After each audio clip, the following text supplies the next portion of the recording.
네, 안녕하세요. 글로벌 융합학부 인공지능 융합 전공 주임을 맡고 있는 이대호 교수라고 합니다. 오늘은 여러분들이 프로그래머로서 그리고 인공지능 융합 전공자로서 이런 견지도 한번 가져보면 어떠실까 하는 마음에서 융합과 인공지능에 대한 경제학적 단상이라는 주제로 한번 발표를 준비를 해봤습니다. 우리는 지금 그야말로 융합의 시대에 살고 있습니다. 핸드폰과 컴퓨터가 융합되어 만들어진 스마트폰, 그리고 TV와 인터넷이 융합되어서 만들어진 IPTV, 뿐만 아니라 시계와 컴퓨터, 인터넷이 융합되어서 만들어진 스마트워치까지 이제는 의료, 금융, 호텔, 자동차 등 거의 모든 것들이 융합되는 세상에 우리는 살고 있고, 이제는 융합이 대세를 넘어서 일상이 되어가고 있는 것 같습니다. 그리고 요즘 핫한 인공지능, 이것도 어떻게 보면 융합의 하나이고 심지어 융합의 도구일 뿐이다라고 저는 생각을 합니다.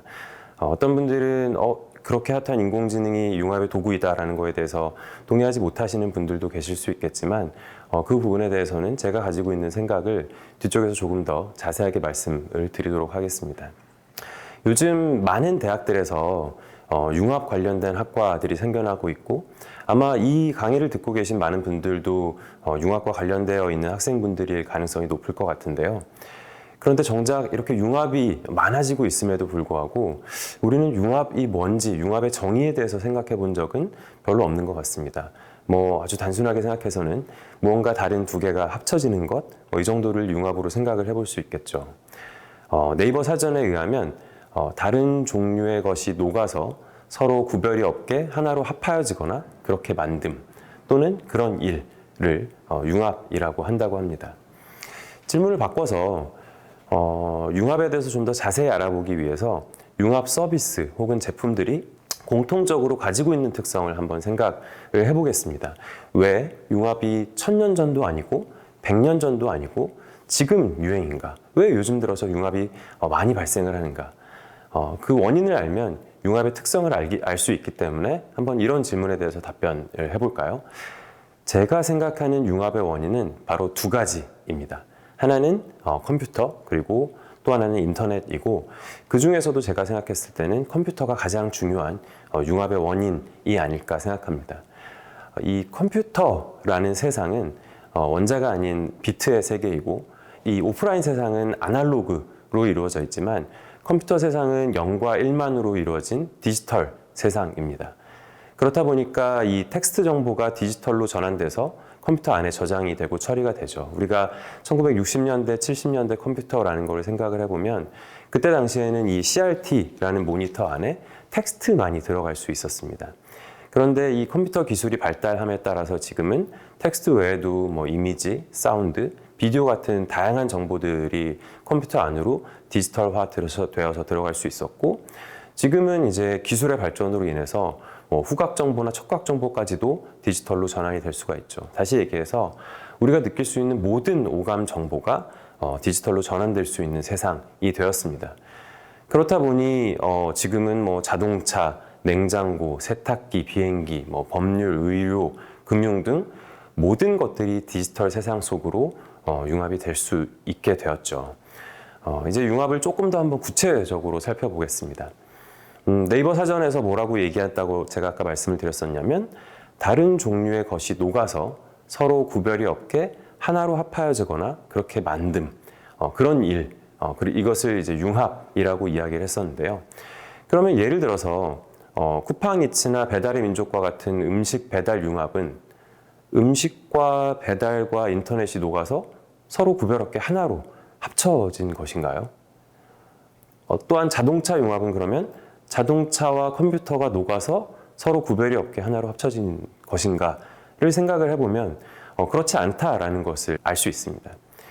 그럼에도 불구하고 이런 자동차 서비스, 음식 배달 서비스를 우리는 융합 서비스라고 이야기를 하는데, 그럼 이런 융합은 무엇이 합쳐지는 것일까요? 바로 정보입니다. 인터넷을 통해서 컴퓨터로 전송되어 합쳐지는 것, 즉 융합되는 것은 음식에 대한 정보, 음식점에 대한 정보, 배달에 대한 정보이지 음식 자체, 음식점 자체, 배달 자체에는 변화가 없습니다. 인터넷을 통해 컴퓨터로 전송되어 합쳐지는 것, 즉 융합되는 것은 자동차에 대한 정보, 보행자에 대한 정보, 차도에 대한 정보이지 자동차 자체의 운송 수단으로서의 기능 자체에는 변화가 전혀 없습니다. 그럼 이제 우리가 정보가 융합의 핵심이라는 것을 알게 되었으니까 정보가 핵심인 융합은 어떤 특성을 가지고 있는지를 한번 살펴보도록 하겠습니다. 첫 번째로 이 융합된 정보는 다양한 장소에서 다양한 시간에 발생을 합니다. 이렇게 시시각각 발생하는 정보를 전달하기 위해서는 인터넷이라는 것이 반드시 필요하겠죠. 그리고 더 좋은 정보, 더 좋은 지식을 만들어내기 위해서는 정보의 양과 질이 중요합니다. 다시 얘기해서 양질의 정보가 많이 있어야지 더 좋은 융합이 발생을 할 수 있습니다. 그래서 정보의 저장이 중요하다 보니 클라우드라는 게 발생을 하게 되었고요. 세 번째로는 데이터를 정보로 만들고 정보를 지식으로 만드는 것이 중요하기 때문에 머신러닝, 딥러닝 같이 정보를 지식으로 만드는 기술들이 발전을 하게 됩니다. 즉 인공지능은 융합의 활성화와 함께 발생하는 많은 정보로부터 더 많고 좋은 지식을 만들어내는 하나의 수단이라고 이야기할 수 있습니다. 그러면 여기서 우리가 한번 생각해 볼 만한 것은 더 좋은 지식이라는 건 뭘까요? 많은 양의 데이터와 그리고 양질의 데이터를 가지고서 우리가 딥러닝, 머신러닝으로 분석을 해서 더 좋은 지식을 만들어내야 될 텐데 과연 더 좋은 지식이라는 건 뭘까요? 예를 들어 자동차에서 더 좋은 지식이란, 금융에서 더 좋은 지식이란, 아니면 의료에서 더 좋은 지식이란 건 뭘까요? 예를 들어서 심리치료에서 더 좋은 인공지능이라는 건 우리가 어떻게 이야기할 수 있을까요? 물론 심리치료에서 발생하는 데이터를 더 잘 분석하는 것도 인공지능의 역할이겠지만 이런 지식은 사실 인공지능을 우리가 아무리 잘 알고 더 좋은 인공지능 모델을 쓴다고 해서 어떤 지식이 심리치료에서 더 좋은지를 알아낼 수 있는 방법은 없습니다. 반대로 이런 지식은 기존의 심리치료와 관련된 의학 지식들을 분석함으로써 찾아낼 수 있겠죠. 예전 심리치료와 관련된 연구를 살펴보면 더 좋은 심리치료는 환자로 하여금 자기 노출을 더 많이 하게 하는 심리치료가 좋은 심리치료라고 이야기합니다. 다시 얘기해서 심리치료에 인공지능을 결합을 시킨다면 우리가 이 인공지능 방법론을 통해서 알아낼 수 있는 더 좋은 정보는 어떻게 해야 환자들을 더 많이 자기 노출을 할 수 있도록 할 것인가가 더 좋은 지식이라는 거죠. 정보의 융합이 가져온 또 다른 특징, 융합의 두 번째 특성은 바로 디맨드 풀이라는 것입니다. 기존에 있었던 수많은 산업, 제품, 서비스에 대한 정보가 이제 융합이 될 수 있게 되었고 매우 빠르게 쉽고 새로운 융합 산업이나 융합 제품, 융합 서비스가 등장을 할 수 있게 되다 보니까 지금 이 기업을 하고 있는 사업가들이나 학자들은 어떤 기술을 적용할 것인가 보다는 무엇을 융합해서 새로운 서비스와 새로운 제품을 만들어낼까에 대한 고민을 하게 됩니다. 이때 필요한 것이 바로 수요에 대한 분석이죠. 그래서 우리는 이것을 디맨드 풀이라고 이야기합니다. 사용자들이 무엇을 원하는지가 융합의 방향을 결정하게 되는 것이죠. 따라서 기술을 보는 것 못지않게 혹은 더 중요하게 사용자를 바라봐야 할 필요가 있습니다.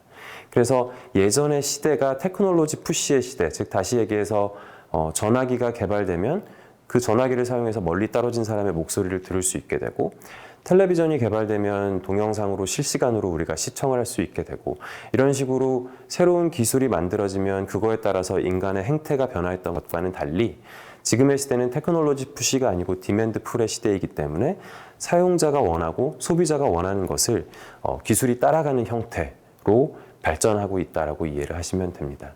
결국 좋은 지식이라는 것은 산업에 대한 이해, 사용자에 대한 이해가 없이는 절대 나올 수가 없고 따라서 인공지능 시대에도 여러분들이 아무리 좋은 소프트웨어 분석 기술을 가지고 있고 인공지능 기술을 가지고 있다고 하더라도 경영 경제학에 기반한 금융에 대한 이해, 의학에 기반한 의료에 대한 이해, HCI나 UX에 기반한 사용자에 대한 이해가 없이는 절대로 좋은 지식을 만들어낼 수가 없습니다. 특히 초거대 인공지능이 등장한 지금 인공지능의 퍼포먼스는 자본에 기반한 글로벌 기업들의 전유물이 되고 있죠. 항상 그래왔듯이 중심은 소수에 의해서 독과점되고 다수가 그것을 적용하고 활용하는 형태로 인공지능은 나아갈 것이라고 저는 예측을 하고 있습니다.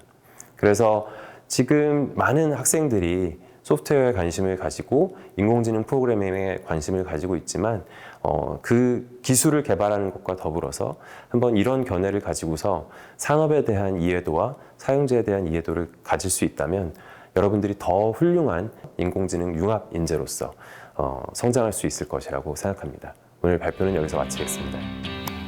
감사합니다.